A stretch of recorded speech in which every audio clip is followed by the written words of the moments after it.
दोस्तों नमस्कार, हर हर महादेव। स्वागत करती हूँ आपका अपने इस चैनल में। आज एक और कहानी लेकर मैं उपस्थित हो चुकी हूँ। कहानी संत कबीर की। कहानी पूरी सुनिएगा, अंत तक सुनिएगा और अच्छी लगी तो दोस्तों और रिश्तेदारों में भी शेयर कीजिएगा, ताकि अधिक से अधिक लोगों तक पौराणिक और प्रेरणादायक कहानियों का आनंद मिल सके। चैनल में पहली बार जुड़े हैं तो चैनल को सब्सक्राइब करना भी ना भूलिएगा। आइए सुनते हैं कहानी संत कबीर की। संत कबीर गांव के बाहर झोंपड़ी बनाकर अपने पुत्र कमाल के साथ रहते थे। संत कबीर जी का रोज का नियम था नदी में स्नान करके गांव के सभी मंदिरों में जल चढ़ाकर दोपहर बाद भोजन में बैठना, शाम को देर से घर लौटना। वे अपने नित्य नियम से गांव में निकले थे। इधर पास के गांव के जमींदार का एक ही जवान लड़का था जो रात को अचानक जिसकी मृत्यु हो गई थी। रात भर रोना धोना चला। आखिर में किसी ने सुझाया कि गांव के बाहर जो बाबा रहते हैं उनके पास ले चलो, शायद वह कुछ कर दे। सब तैयार हो गए और उस लड़के को जो मृत हो चुका था कुटिया पर लेकर आए। देखा तो बाबा तो नहीं है, अब क्या करें। तभी कमाल आ गए। उनसे पूछा कि बाबा कब तक आएंगे। कमाल ने बताया अब उनकी उम्र हो गई है, वह सब मंदिरों के दर्शन करके लौटते हैं और आते आते उनको काफ़ी देर हो जाती है। आप काम बोलो, क्या है। लोगों ने लड़के के मरने की बात बता दी। कमाल ने सोचा कोई बीमारी होती तो ठीक था, पर ये तो मृत्यु को प्राप्त हो गया है, अब क्या करें। फिर भी सोचा लाओ कुछ करके देखते हैं, शायद बात बन जाए। कमाल ने कमंडल उठाया, लाश की 3 परिक्रमा की, 3 बार गंगा जल कमंडल से लिया और उन पर छींटे मारे और 3 बार राम नाम का उच्चारण किया। देखते ही देखते लड़का उठ खड़ा हो गया। लोगों की खुशी की कोई सीमा न रही। इधर कबीर जी को किसी ने बताया कि आपकी कुटिया की ओर गांव के जमींदार और सभी लोग गए हैं। कबीर जी झटकते कदमों से बढ़ने लगे। उन्हें रास्ते में ही लोग नाचते कूदते मिले। कबीर जी कुछ समझ नहीं पाए। आकर कमाल से पूछा कि क्या बात है, तो कमाल तो कुछ और ही बताने लगा। बोला, गुरुजी बहुत दिन से आप बोल रहे थे ना कि तीर्थ यात्रा पर जाना है, तो अब आप जाओ, यहाँ तो मैं संभाल लूँगा। कबीर जी ने पूछा क्या संभाल लेगा। कमाल बोला बस यही, मरे को जिंदा करना, बीमार को ठीक करना, ये तो सब आप, अब मैं भी कर लूँगा। अब आप तो यात्रा पर जाओ जब तक कि आपकी इच्छा हो। कबीर जी ने मन ही मन सोचा चेले को सिद्धि तो प्राप्त हो गई, पर सिद्धि के साथ साथ इसे घमंड भी आ गया है। पहले तो इसका ही इलाज करना पड़ेगा, बाद में तीर्थ यात्रा होगी, क्योंकि साधक में घमंड आया तो साधना समाप्त हो जाती है। कबीर जी ने कहा ठीक है, आने वाली पूर्णमासी को एक भजन का आयोजन करके फिर निकल जाऊंगा यात्रा पर। तब तक तुम आसपास के 2-4 संतों को मेरी चिट्ठी जाकर दे आओ, भजन में आने का निमंत्रण भी देना। कबीर जी ने चिट्ठी में लिखा था, कमाल भयो कपूत, कबीर को कुल गयो डूब। कमाल चिट्ठी लेकर गया एक संत के पास, उनको चिट्ठी दी।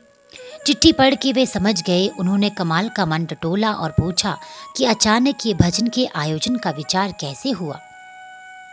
कमाल ने अहम के साथ बताया, कुछ नहीं, गुरुजी की लंबे समय से तीर्थ यात्रा पर जाने की इच्छा थी, अब मैं सब कर लेता हूँ, तो मैंने उन्हें कहा है कि अब आप जाओ यात्रा पर। तो वे जा रहे हैं और जाने से पहले भजन का आयोजन है। संत दोहे का अर्थ समझ गए। उन्होंने कमाल से पूछा तुम क्या क्या कर लेते हो। तो बोला वही मरे को जिंदा करना, बीमार को ठीक करना जैसे काम। संत जी ने कहा आज रुको और शाम को यहाँ भी थोड़ा चमत्कार दिखा दो। उन्होंने गांव के लोगों को खबर करा दी। थोड़ी देर में 200-300 लोगों की लाइन लग गई, सब नाना प्रकार की बीमारी वाले। संत जी ने कमाल से कहा चलो इन सब की बीमारी को ठीक कर दो।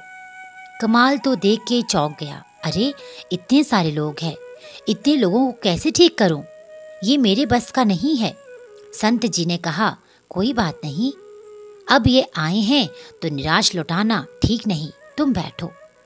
संत जी ने लोटे में जल लिया और राम नाम का एक बार उच्चारण करके छींट दिया। एक लाइन में सारे लोग जो खड़े थे वो एक साथ ही ठीक हो गए। फिर दूसरी लाइन पर छींटा मारा तो वो भी ठीक हो गए। बस 2 बार जल की छींटे मारकर दो और 2 बार राम नाम बोला तो सभी ठीक होकर चले गए।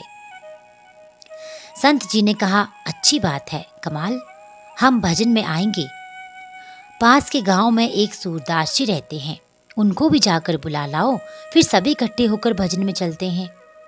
कमाल चल दिया सूरदास जी को बुलाने। सारे रास्ते सोचता रहा कि ये कैसे हुआ कि एक बार राम कहते ही इतने सारे लोग ठीक हो गए।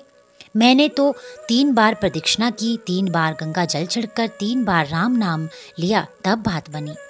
यही सोचते सोचते सूरदास जी की कुटिया पर पहुंच गया। जाके सब बात बताई कि क्यों आना हुआ। कमाल सुना ही रहा था कि इतने में सूरदास बोले, बेटा जल्दी से दौड़ के जा, टेकरी के पीछे नदी में कोई बहा जा रहा है, जल्दी उसे बचा ले। कमाल दौड़ के गया, टेकरी पर से देखा नदी में एक लड़का बहा आ रहा था। कमाल नदी में कूद गया और लड़के को बाहर निकालकर अपनी पीठ पर उठाकर चलने लगा। चलते चलते उसे विचार आया कि अरे सूरदास जी तो अंधे हैं, फिर उन्हें नदी में तैरता हुआ लड़का कैसे दिखा। उसका दिमाग सुन्न हो गया था।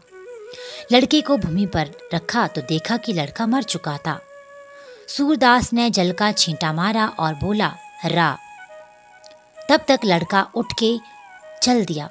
अब तो कमाल अचंभित, अरे इन्हें तो पूरा राम भी नहीं बोला, खाली रा बोलते ही लड़का जिंदा हो गया। तब कमाल ने वह चिट्ठी खोल के खुद पढ़ी, इसमें क्या लिखा है। जब उसने पढ़ा तो वह समझ में आ गया। वापस आके कबीर से बोला, गुरुजी संसार में एक से एक सिद्ध हैं, उनके आगे मैं कुछ नहीं हूँ। गुरुजी आप तो यहीं रहिए, अभी मुझे जाकर भ्रमण करके बहुत कुछ सीखने और समझने की ज़रूरत है। दोस्तों, इस कथा का तात्पर्य है कि गुरु की कृपा से सिद्धियाँ मिलती हैं, उनका आशीर्वाद होता है तो साक्षात ईश्वर आपके साथ खड़े होते हैं। गुरु गुरु ही रहेंगे। वे शिष्य के मन के सारे भाव पढ़ लेते हैं और मार्गदर्शक बनकर उन्हें पतन से बचाते हैं। उम्मीद करती हूँ आपको ये प्रेरणादायक कथा अच्छी लगी होगी। ऐसी अन्य कथाएं सुनने के लिए इस चैनल के साथ जुड़े रहिए। चैनल को सब्सक्राइब कीजिए, अधिक से अधिक शेयर और लाइक भी कीजिए। आपका दिन शुभ हो। हर हर महादेव।